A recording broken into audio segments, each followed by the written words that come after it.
Bismillahir Rahmanir Rahim. Welcome to my online class. সুপ্রিয় শিক্ষার্থীবৃন্দ, তোমরা দূরে এবং কাছে থেকে যারা আমার আজকের এই অনলাইন ক্লাস উপভোগ করছো এবং কি তোমরা যারা বিবিএ অনার্স বিভিন্ন বর্ষ অধ্যয়নরত রয়েছো, আমি আজকে এমন একটি গুরুত্বপূর্ণ টপিকস নিয়ে আলোচনা করব, যে অধ্যায়টি বিভিন্ন ডিপার্টমেন্ট ওয়াইজ প্রত্যেকটা ইয়ারে যে অধ্যায়টি রয়েছে, অর্থাৎ তোমরা যারা অনার্স প্রথম বর্ষে হিসাব বিজ্ঞান বিভাগে রয়েছে, তোমাদের প্রথম বর্ষে প্রিন্সিপালস অফ ফিনান্সে এটি রয়েছে। তারপরে যারা ব্যবস্থাপনা বিভাগে দ্বিতীয় বর্ষে রয়েছে, তোমাদেরও প্রিন্সিপাল অফ ফিনান্স নামে শিরোনামে আমাদের এই অধ্যায়টি সেখানে রয়েছে। তারপরে যারা তৃতীয় বর্ষে রয়েছে অ্যাকাউন্টিং ডিপার্টমেন্টে ফিনান্সিয়াল ম্যানেজমেন্টে সেখানেও কিন্তু এই অধ্যায়টি রয়েছে। চতুর্থ বর্ষে ম্যানেজমেন্ট ডিপার্টমেন্টেরও একইভাবে ফিনান্সিয়াল ম্যানেজমেন্ট অধ্যায়টি রয়েছে, কোর্সটি রয়েছে এবং সেখানে এই অধ্যায়টি রয়েছে। সো প্রকারান্তরে এই অধ্যায়টি সব বর্ষে তোমাদের জন্য রয়েছে এবং পাশাপাশি অ্যাকাউন্টিং ডিপার্টমেন্ট, ম্যানেজমেন্ট ডিপার্টমেন্ট সহ পাশাপাশি আরও কয়েকটা ডিপার্টমেন্টে ম্যানেজমেন্ট অ্যাকাউন্টিং ইংলিশ রয়েছে, সেখানেও এই অধ্যায়টি রয়েছে। যদিও আমি অধ্যায়ের নাম এখনও বলি নাই। শিক্ষার্থীবৃন্দ, আমরা অধ্যায়ের নাম বলার আগে আমরা একটু যে কথাটি আমি তোমাদেরকে বলেছি, প্রিন্সিপাল অফ ফিনান্স শিরোনামে প্রথম বর্ষ অ্যাকাউন্টিং ডিপার্টমেন্টে রয়েছে আর দ্বিতীয় বর্ষ ম্যানেজমেন্ট ডিপার্টমেন্টে রয়েছে। ফিনান্সিয়াল ম্যানেজমেন্ট শিরোনামে তোমাদের তৃতীয় বর্ষ অ্যাকাউন্টিং ডিপার্টমেন্ট এবং চতুর্থ বর্ষ এখানে ফোর্থ ইয়ার হবে BBA honours fourth year management ডিপার্টমেন্টে রয়েছে। যেহেতু আমি যে কর্মস্থলে কাজ করি, আমার প্রিয় কর্মস্থল সরকারি ইকবাল মেমোরিয়াল কলেজে অ্যাকাউন্টিং এবং ম্যানেজমেন্ট ডিপার্টমেন্ট নিয়ে রয়েছে, সেহেতু আমি অ্যাকাউন্টিং এবং ম্যানেজমেন্ট ডিপার্টমেন্টটাকে হাইলাইটস করছি, কিন্তু ফিনান্স এবং মার্কেটিং ডিপার্টমেন্টও এই তোমাদের এই অধ্যায়টি বা এই শিরোনামে পাঠ রয়েছে। সো আমরা তোমাদেরকে আর কোনো কথা না বলে আমরা সরাসরি স্লাইডে চলে যাব। আমরা যেহেতু অধ্যায়ের নাম বলি নাই, অধ্যায়ের নাম আমরা বলবো, আগে স্লাইডগুলো আমরা দেখবো। দেখো, আমরা এখানে একটা স্লাইডে কি দেখা যাচ্ছে, জাস্ট এখানে একটা চিত্র দেখা যাচ্ছে, যে চিত্রে বর্তমান, আগামীকালকে এবং ভবিষ্যতের একটি আশানুরূপ চিত্র দেখানো হয়েছে। তাতে আমরা সর্বদা উন্নতির দিকে যেতে চাই, উন্নয়ন করতে চাই, ভালো অবস্থানে পৌঁছতে চাই। আমরা সেটার জন্য আজকে আমরা সিদ্ধান্ত গ্রহণ করে থাকি এবং আগামীকালকে কেন্দ্র করে আমরা ভবিষ্যতের জন্য স্বপ্ন দেখে থাকি। সো এখানে আমরা ভবিষ্যৎ কোনো একটা বিষয়, ভবিষ্যৎ চিন্তা চেতনার কোনো একটা বিষয় এখানে বোঝা যাচ্ছে এই চিত্র থেকে।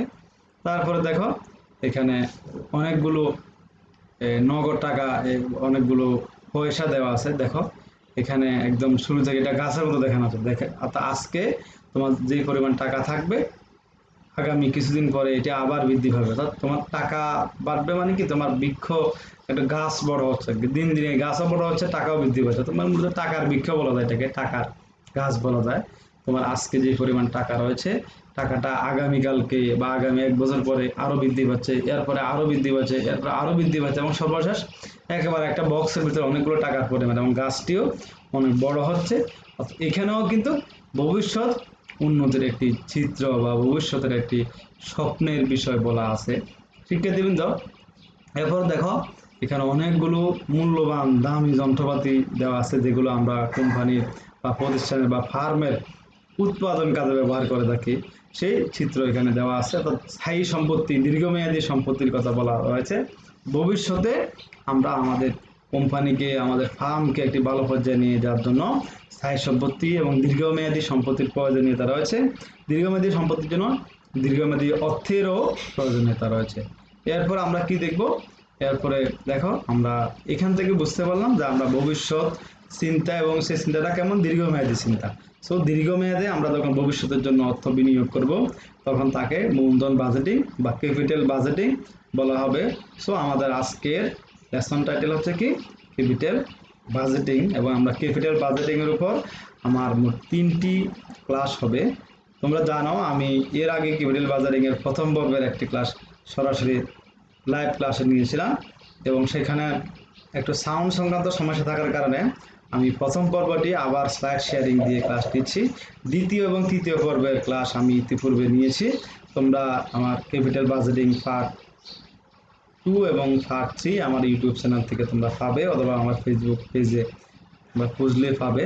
তো তোমরা আজকে প্রথম পর্ব করানোর পরে ধাপে ধাপে দ্বিতীয় এবং তৃতীয় পর্ব তোমরা এই ইউটিউব চ্যানেল থেকে দেখে নিবে, এবং আমি আমার ফেসবুক পেজে ধাপে ধাপে এগুলো আবার উল্লেখ করবো বা আবার দিয়ে দিব ইনশাল্লাহ। শিক্ষার্থীবৃন্দ, সো আমাদের আজকাল বিষয় হচ্ছে কি, capital budgeting.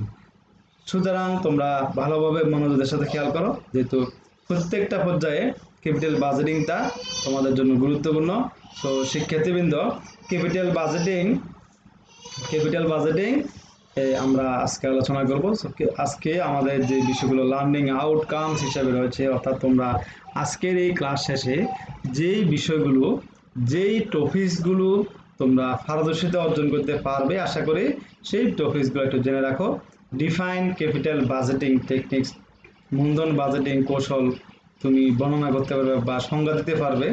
Define techniques of evaluation capital budgeting decision, মূলধন বাজেটিং সিদ্ধান্তের মূল্যায়নের, মূলধন বাজেটিং সিদ্ধান্ত বিবেচনা বা মূল্যায়নের টেকনিক্সগুলো, কৌশলগুলো তোমরা জানতে পারবে। তারপরে দেখো ডিফাইন পেব্যাক পিরিয়ড, তুমি পেব্যাক পিরিয়ড অর্থাৎ বিনিয়োগ ফেরত সময় সম্পর্কে তুমি সংজ্ঞা দিতে পারবে, ব্যাখ্যা দিতে পারবে।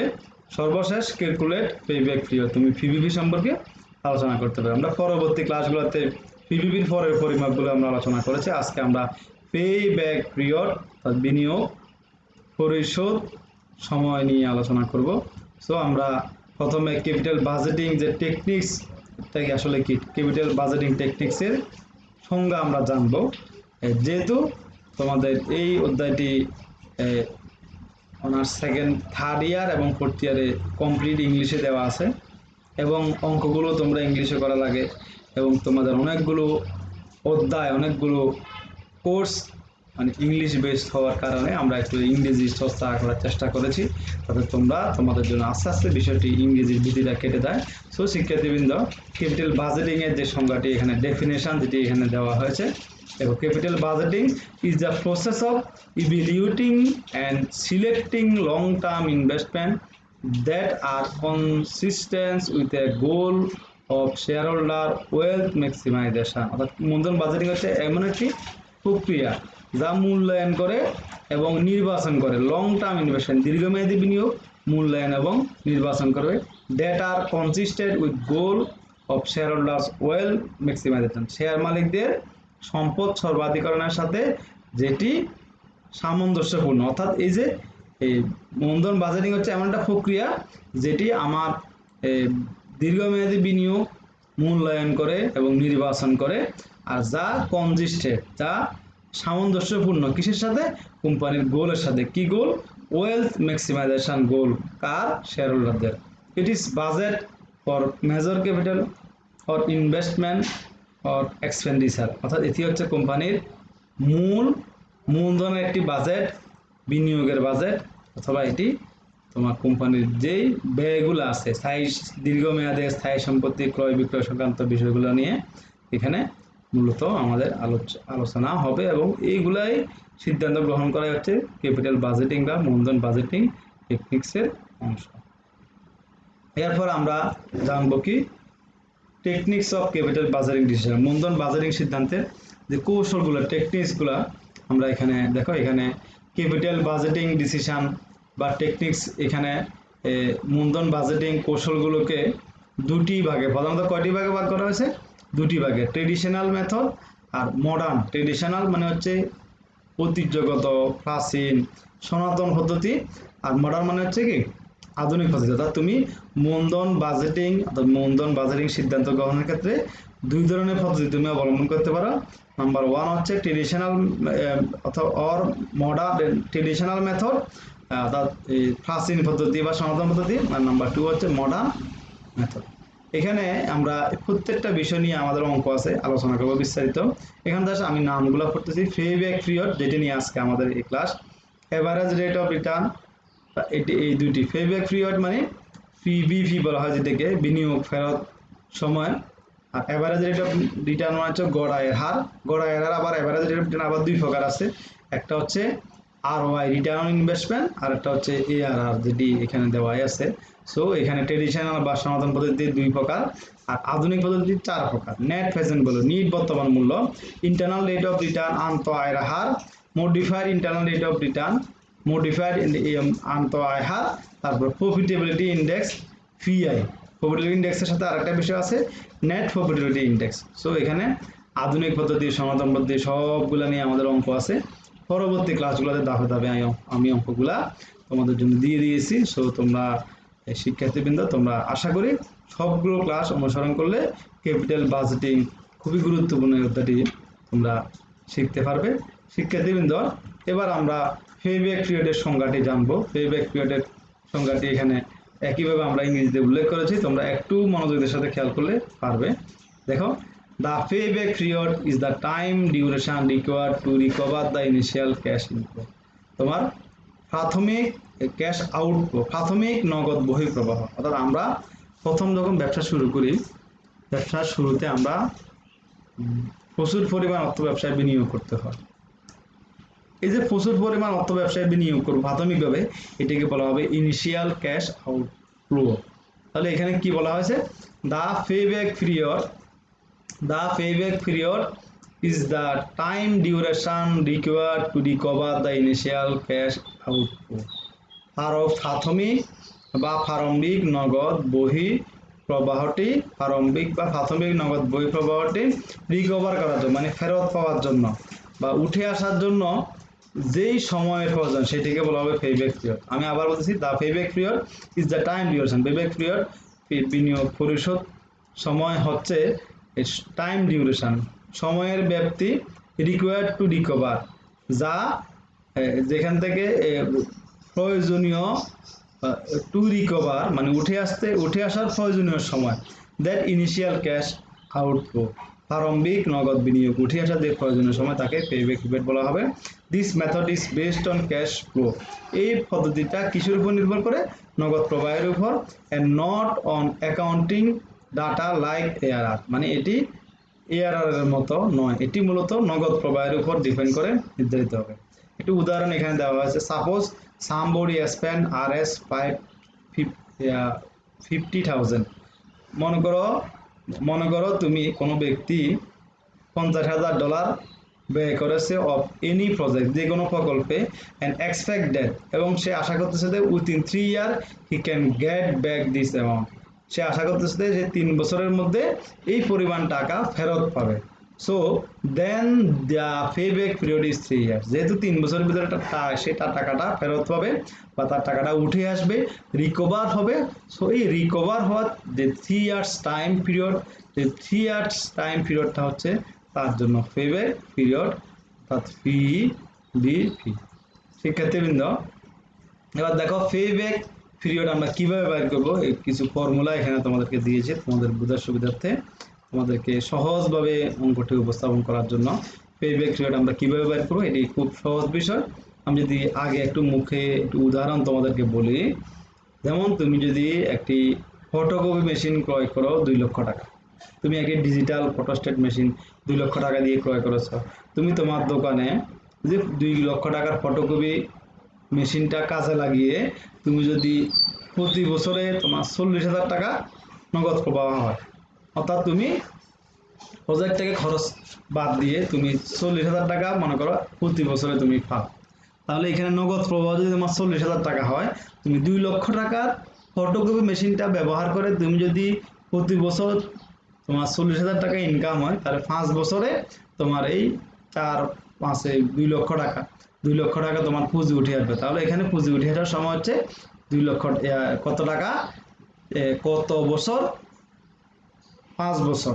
তাহলে তুমি 5 বছর কেমনে বের করলে, 2 লক্ষ টাকাকে তুমি 40,000 টাকা ভাগ দিও, অর্থাৎ 2 লক্ষ টাকা যে তোমার বিনিয়োগ আর 40,000 টাকা যে তোমার অ্যানুয়াল ক্যাশ ইনফ্লো। সো এখানে পেব্যাক পিরিয়ডের ফর্মুলা হচ্ছে ইনিশিয়াল ইনভেস্টমেন্ট মেড। তুমি প্রাথমিকভাবে যে এখানে দেখো, এখানে প্রাথমিক বিনিয়োগের একটা চিত্র দেওয়া আছে। প্রাথমিকভাবে তুমি যে টাকাটা বিনিয়োগ করবে এটিকে তোমার এই যে এখানে নগদ টাকা বা ডলারের চিহ্ন দেওয়া আছে, তুমি নেট অ্যানুয়াল ক্যাশ ইনফ্লো, তুমি বার্ষিক যে নগদ প্রবাহটি পাবে এই নগদ প্রবাহ দ্বারা তুমি যখন বিনিয়োগকে ভাগ করবে, যেমন আমরা 2 লক্ষ টাকাকে 40,000 টাকার ভাগ দিয়ে 5 বছর বের করেছি, তদ্রূপ এখানে তুমি এটা ওইভাবে বের করবে।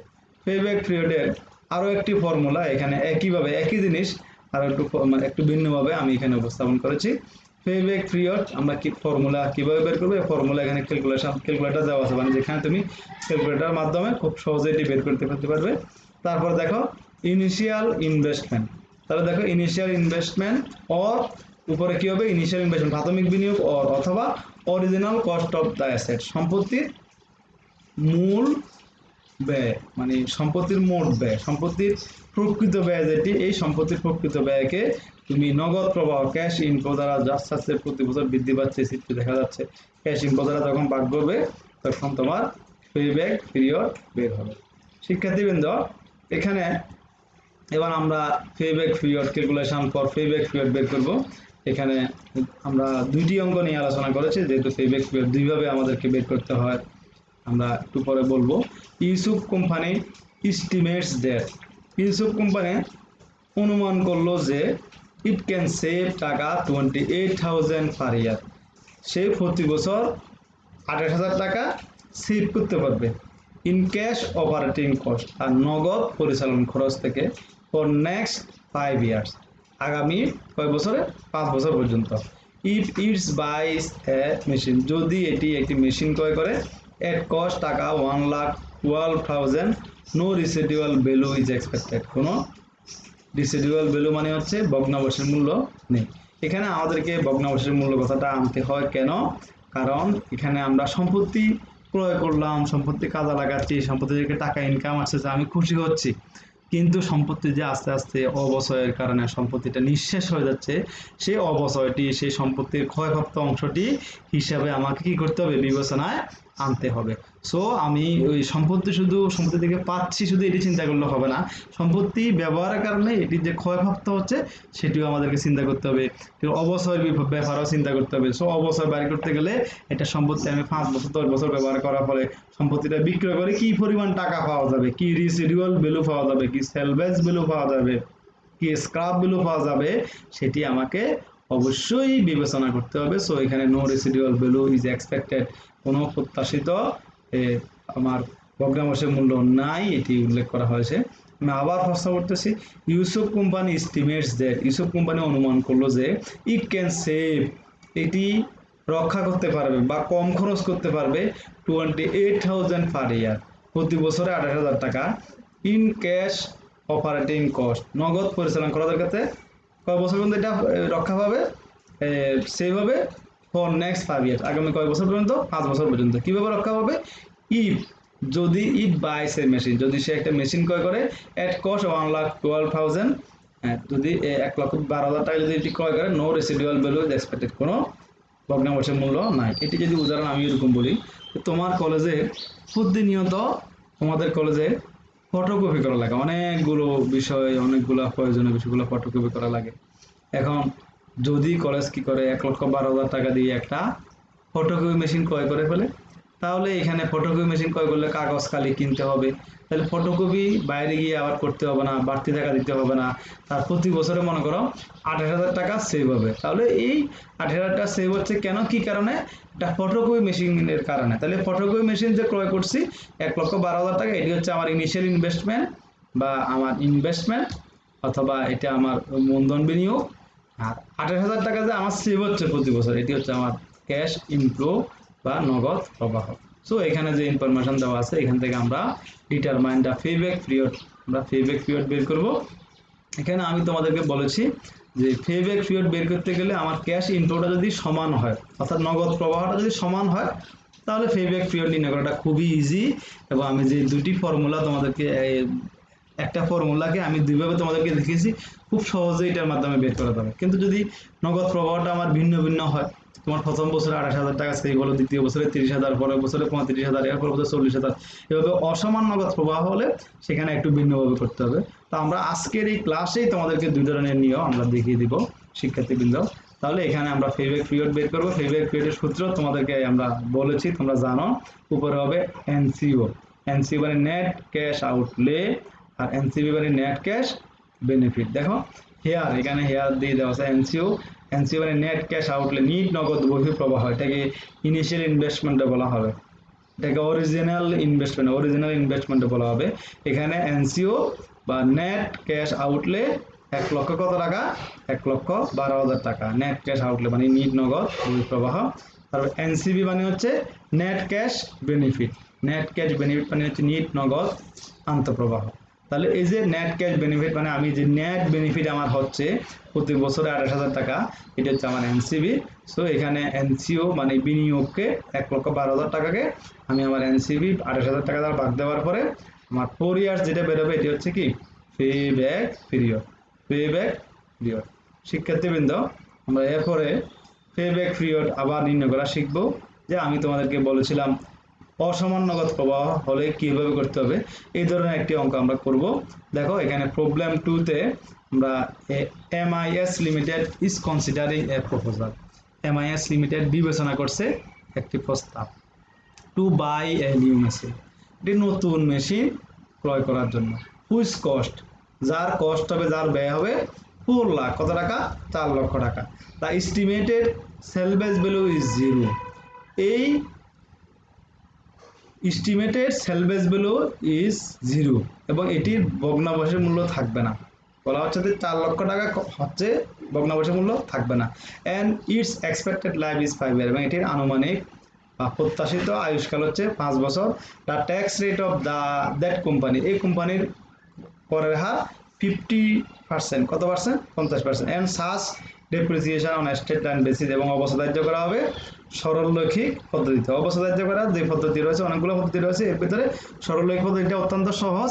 এবং এই সরলরৈখিক পদ্ধতিতে মূলত আমাদের ক্যাপিটাল বাজেটিং অধ্যায়ে সরলরৈখিক পদ্ধতিতে অর্থাৎ স্টেট লাইন বেসিসে ডেপ্রিসিয়েশনের পরিমাণ নির্ধারণ করা হয়। অন্য পদ্ধতিগুলো এখানে নরমালি প্রয়োগ নাই।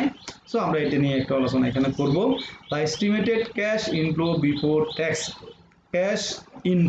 Cash flow before tax CFBT of the following project, এই প্রজেক্টের ক্যাশ ফ্লো বিফোর ট্যাক্স এখানে দেওয়া আছে ইয়ার 1, 2, 3, 4, 5, সিএফবিটি গুলো দেওয়া আছে 1 লাখ, 1 লাখ, 1,50,000, 1,50,000 এবং সর্বশেষ 5 ইয়ারে 2,50,000।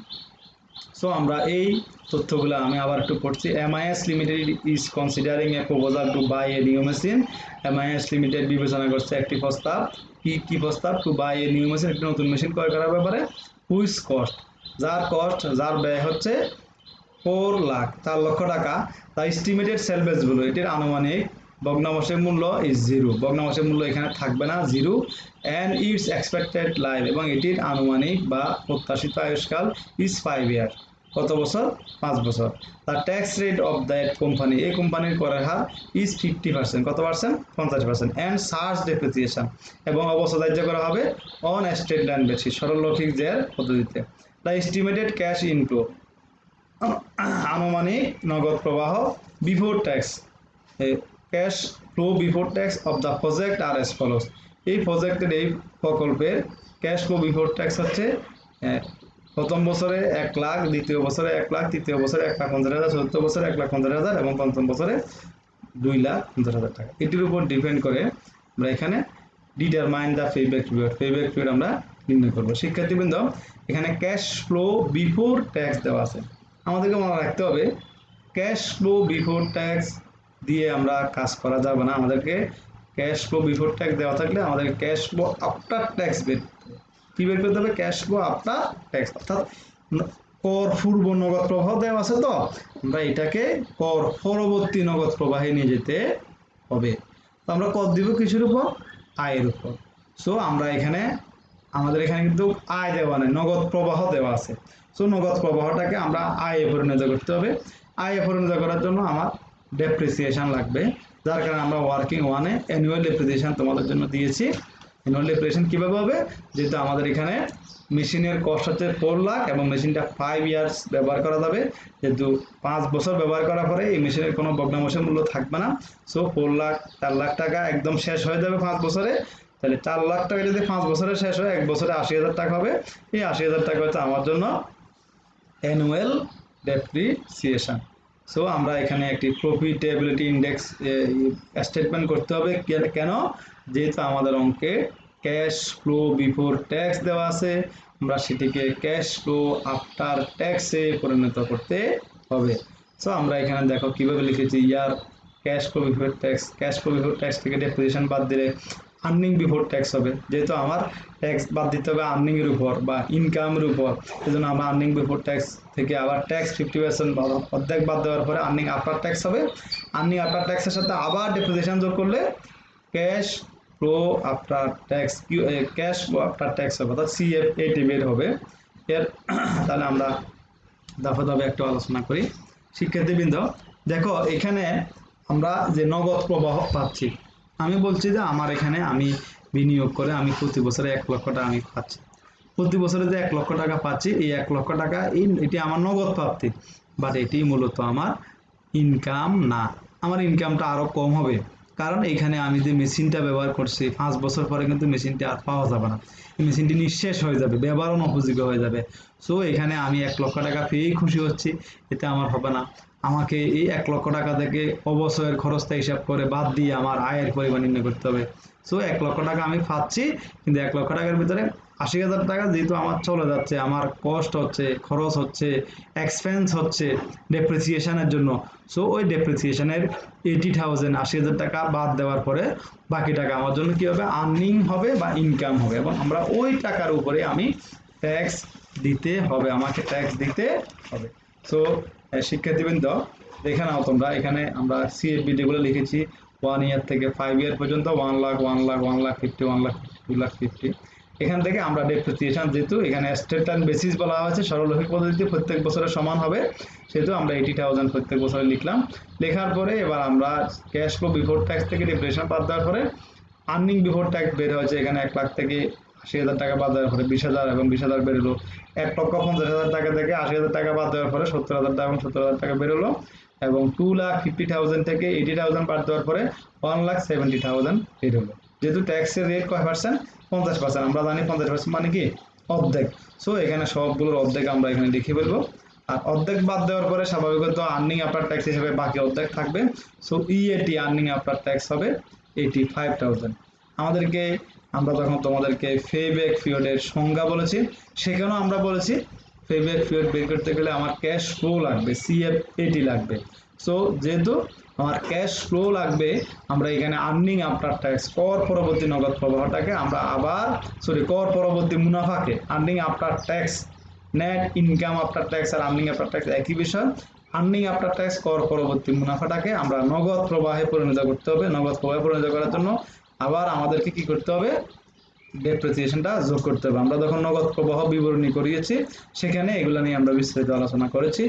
এখানে আমরা আর্নিং এর সাথে আমরা যখন ক্যাশ যোগ করব, তখন আমার কি হবে, এটি ক্যাশ ফ্লো হবে। এবং আমরা পরের ক্লাসগুলোতে কিন্তু আরো আলোচনা করার চেষ্টা করেছি এটি নিয়ে। সো তোমরা পরের ক্লাসগুলো অনুসরণ করলে পারবে। So cash flow after tax গুলো হবে 90,000, 1,15,000, 1,15,000, আর হচ্ছে কি 1,65,000। এবার আমরা যেহেতু আমাদের বিনিয়োগের পুঁজি উঠে আসার সময় বের করতে হবে, যে কত সময়ের ভিতরে আমার পুঁজিটা উঠে আসতেছে, সেহেতু আমরা পুঁজি উঠে আসার সময় বের করতে গেলে আমরা প্রত্যেক বছরের নগদ প্রবাহের সাথে পরবর্তী বছরের নগদ প্রবাহ যোগ করতে হবে। এভাবে যোগ করে করে ধাপে ধাপে আমি দেখতে হবে আমি কোন বছরে আমি বিনিয়োগের কাছাকাছি পৌঁছবো। যেহেতু আমাদের এখানে বিনিয়োগ কত টাকা, 4 লক্ষ টাকা। সো এখানে cash flow after cumulative CFAT মানে হচ্ছে cumulative cash flow after tax, অর্থাৎ ক্রমযোজিত নগদ আন্তঃপ্রবাহ। তোমরা এই গণসংখ্যা করেছ, টালি করেছ, সেখানে ক্রমযোজিত গণসংখ্যা তোমরা শিখেছ। এখানে একই বিষয়, ক্রমযোজিত মানে ক্রমান্বয়ে যোগ করা হবে। ক্রমান্বয়ে যোগ করার পরে প্রথম বছরে 90,000 টাকা 90,000 টাকায় থাকলো, দ্বিতীয় বছরে আরো 90,000 টাকা যোগ হওয়ার পরে আমার CFAT হলে কত, 1,80,000 টাকা। তৃতীয় বছরে 1,15,000 টাকা যোগ হওয়ার কারণে 2,95,000 টাকা হলো। চতুর্থ বছরে 1,15,000 টাকা যোগ হওয়ার পরে 4,10,000 টাকা হলো। পঞ্চম বছরে 5,75,000 টাকা যোগ হলো। তো শিক্ষার্থীবৃন্দ, এখানে আমরা যেহেতু সরাসরি আমি 4 লক্ষ টাকা এখানে কোনো অ্যামাউন্ট এখানে পাচ্ছি না, আমরা একটা অ্যামাউন্ট পাচ্ছি যেটা 4 লক্ষ টাকা থেকে আরো 1,05,000 টাকা ঘাটতি, আর একটা অ্যামাউন্ট পাচ্ছি যেটা 4 লক্ষ টাকার উপরে হয়ে যাচ্ছে। সো আমরা এখানে এই তৃতীয় বছরে আমার বিনিয়োগটা কাছাকাছি যাচ্ছে, কিন্তু চতুর্থ বছরে আমার আরো বাড়তি হয়ে যাচ্ছে। সো এটি অবশ্যই 3 বছর থেকে বেশি হবে বিদায়। সো এটি অবশ্যই 3 বছর থেকে বেশি হবে। আমরা যেন 3কে বেজ হিসাবে লিখে আমরা সূত্র লিখতে হবে। তো 3কে আমরা নাম দিব এ, 3-এর নাম দিব এ, আর ওই ইয়ারে অর্থাৎ তৃতীয় বছরে আমার যে cumulative cash flow after tax আছে এটার নাম দিব সি, আর পরের বছরের নগদ প্রবাহের নাম দিব আমরা ডি। সো আমরা এবার সরাসরি আমাদের সূত্রে যাব। সূত্রে আমরা পিবিবি পেব্যাক পিরিয়ডের যে সূত্রটা দেওয়া আছে, A plus NCO minus C divided by D, অর্থাৎ এ হচ্ছে কি, এ হচ্ছে দিস ইয়ার। দেখো আমরা এখানে এটি লিখেছি বিস্তারিত। এ হচ্ছে দিস ইয়ার, দা ইয়ার, ওই বছর, which cumulative cash flow is nearer to NCO, অর্থাৎ এ হচ্ছে ওই বছর যার সিসিএফ এর cumulative cash flow after tax nearer to NCO, বিনিয়োগের কাছাকাছি। দেখো এরপরে এনসিও মানে নেট ক্যাশ আউটলে, নিট নগদ বহিঃপ্রবাহ 4 লাখ। তারপরে সি হচ্ছে cumulative cash flow of year এ, cumulative cash flow of year এ মানে ওই বছর যে বছর বিনিয়োগের কাছাকাছি, এখানে এখানে 2,95,000 টাকা, এখানে কত টাকা হবে 2,95,000 টাকা, অর্থাৎ যে cumulative cash flow of year এ, অর্থাৎ আমরা যে বছর আমার বিনিয়োগ কিউমুলেটিভ ক্যাশ ফ্লো বিনিয়োগের কাছাকাছি ওই বছরের কিউমুলেটিভ ক্যাশ ফ্লোটা, অর্থাৎ এই ইয়ারের এই তৃতীয় বছরের কিউমুলেটিভ ক্যাশ ফ্লো হচ্ছে 2,95,000 টাকা। তারপরে ডি হচ্ছে পরবর্তী বছরের নগদ প্রবাহ, অর্থাৎ পরবর্তী বছরে 1,15,000 টাকা। এখানে একটু সূত্রটা একটু আলোচনা করি, আশা করি তোমরা বুঝতে পারবে। এখানে দেখো, এখানে তৃতীয় বছরে কিন্তু 2,95,000 টাকা হবে, বিনিয়োগের কাছাকাছি যাবে। চতুর্থ বছরে 4 লক্ষ টাকার উপরে হয়ে যাবে। সো তৃতীয় বছর আমার লাগবে, চতুর্থ বছর পুরো লাগবে না, চতুর্থ বছরে আংশিক লাগবে। অর্থাৎ চতুর্থ বছরে আমি কিন্তু চতুর্থ বছরে 1,15,000 টাকা পাচ্ছি, আমার কিন্তু 1,15,000 টাকা দরকার নাই, আমার দরকার হচ্ছে 1,05,000 টাকা। অর্থাৎ উঠে আসার জন্য চতুর্থ বছরের ভিতরে 1,05,000 টাকা দরকার। তাহলে 1,15,000 টাকা যদি আমার 1 বছর লাগে, দেখো আমরা এখানে দেখো এখানে এই যে দেখো 1,15,000 টাকা যদি আমার 1 বছর সময় লাগে, 1,05,000 টাকার জন্য আমার কত সময় লাগবে, সেখানে 0.91 ইয়ার লাগবে। সো এখানে দেখো আমরা যেভাবে করেছি, এ প্লাস এনসিও মাইনাস সি, এ হচ্ছে 3 ইয়ার্স, এনসিও হচ্ছে 4 লাখ, আর সি হচ্ছে 2,95,000। এখানে আমি আবার বলতেছি, এখানে বিষয়টা ভুলে 3,95,000 এসেছে, তোমরা 2,95,000 লিখবে। আর নিচে হচ্ছে ডি হচ্ছে 1,15,000। সো 3 প্লাস 1,05,000 কে 1,15,000 তারা ভাগ দিব, ভাগ দেওয়ার পরে এবার ফলাফল আসলো 0.91। So 3 plus 0.91 equal to 3.91 years, অর্থাৎ 3.91 বছরে আমার কি পুঁজিটা উঠে আসে। সো আমরা এখানে 3টা লিখে 3-এর সাথে বাকি অংশ আমরা যোগ করবো। 1,15,000 টাকা যেহেতু আমার পুরো বছর লাগবে, তা আমার এখানে পুরো বছর লাগতেছে না, আমাদের তো 4 লক্ষ টাকার টার্গেট। সো আমি 1,15,000 টাকাকে এই 1,05,000 টাকা আমার ঘাটতি, 1,05,000 টাকা এই ঘাটতি টাকাটাকে 1,15,000 টাকা ভাগ দেওয়ার পরে আমার ওই সময়টা বের হবে। So 3.91 years is my PBP, payback period, বিনিয়োগ ফেরত সময়। শিক্ষার্থীবৃন্দ, তোমাদেরকে একটি ছোট্ট হোমওয়ার্ক দিচ্ছি। আমাদের প্রশ্ন আমি যে অঙ্কটি তোমাদেরকে করিয়েছি সেই অঙ্কের সাথে মোটামুটি মিলিয়ে দিচ্ছি, তাহলে তোমরা এটি পারো। ABC Limited is considering a proposal.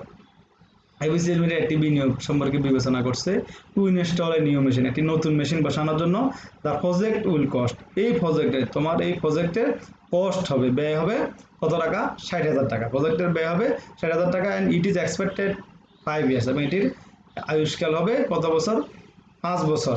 The estimated cash inflow, তার আনুমানিক নগদ প্রবাহ, সিএফবিটি অফ দ্য প্রজেক্ট, এই প্রজেক্টের অ্যাজ ফলোস নিম্নে দেওয়া হলো। ইয়ার 1, 2, 3, 4, 5। ইয়ার 1 এ 15,000, 2-তে 20,000, 3-তে 25,000, 4-এ 28,000, আর 5-এ হচ্ছে 32,000। The tax rate of the company, এই কোম্পানির করের হার 50% and search depreciation on state basis. তোমাকে অবস্থা দেখতে হবে, সরলকে বলে দিতে ক্যালকুলেট পে ব্যাক পিরিয়ড। আমি আবার প্রশ্ন করতেছি, ABC Limited is considering a proposal to install a new machine. ABC Limited একটি প্রস্তাব বিবেচনা করছে একটি নতুন মেশিন সংস্থাপন করার জন্য। দ্য প্রজেক্ট উইল কস্ট, প্রজেক্টের কস্ট হবে 60,000, কত টাকা? 60,000 টাকা। অ্যান্ড ইট এক্সপেক্টেড লাইফ, এবং এটির প্রত্যাশিত আয়ুষ্কাল ইজ 5 ইয়ার্স, 5 বছর। দ্য এস্টিমেটেড ক্যাশ ইনফ্লো, এটির আনুমানিক নগদান্ত প্রবাহ অফ দ্য প্রজেক্ট, এই প্রজেক্টের ইয়ার 1 15,000, ইয়ার 2 20,000, ইয়ার 3 25,000, ইয়ার 4 28,000 and year 5 32,000। The tax rate of the company, কোম্পানির করের হার হচ্ছে 50% অ্যান্ড সার্চ ডেপ্রিসিয়েশন, এবং কোম্পানি অবস্থা দিতে করে অন স্টেট ল্যান্ড বেসিস। একদম হুবহু আমাদের ওই অঙ্কের মতো হবে, শুধু ফিগারগুলো একটু ভিন্ন হবে। সো তুমি এখানে পে ব্যাক পিরিয়ড নির্ণয় করবে, অবশ্যই বাড়ির কাজ করবে, বাসায় প্র্যাকটিস করবে। আশা করি তোমাদের এই বাসায় বসে থাকা এই অবসর সময়টি তোমরা কাজে লাগিয়ে তোমরা তোমাদের জীবনের গতিকে আরও বৃদ্ধি করবে, এবং কলেজ করার সাথে সাথে যখন পরীক্ষাগুলো শুরু হবে তখন পরীক্ষা তোমরা ভালো করতে পারবে। শিক্ষার্থীবৃন্দ, তোমাদের সবাইকে আমি ধন্যবাদ জানাচ্ছি তোমরা আমার এই ক্লাসটি শুরু থেকে শেষ পর্যন্ত উপভোগ করার জন্য। তোমাদের সবার শারীরিক সুস্থতা এবং তোমাদের সবার প্রতি আন্তরিক ভালোবাসা এবং কৃতজ্ঞতা জানিয়ে তোমরা সবাই আমার ইউটিউব চ্যানেল AF অনলাইন একাডেমিতে সাবস্ক্রাইব করবে এবং আমার ক্লাসগুলো দেখবে, এবং আশা করি তোমরা শিখতে পারবে। এবং তোমাদের যদি কোনো সমস্যা থাকে সেটা আমার ফিজের মাধ্যমে তোমরা আমাকে ফিডব্যাক জানাবে। এই আশা করে তোমাদের সবার জন্য দোয়া করে, এবং সবার কাছে আমার জন্য দোয়া আছে। আজকের এই ক্লাসটি শেষ করছি। আসসালামু আলাইকুম রহমতুল্লাহি ওয়া বারাকাতুহু।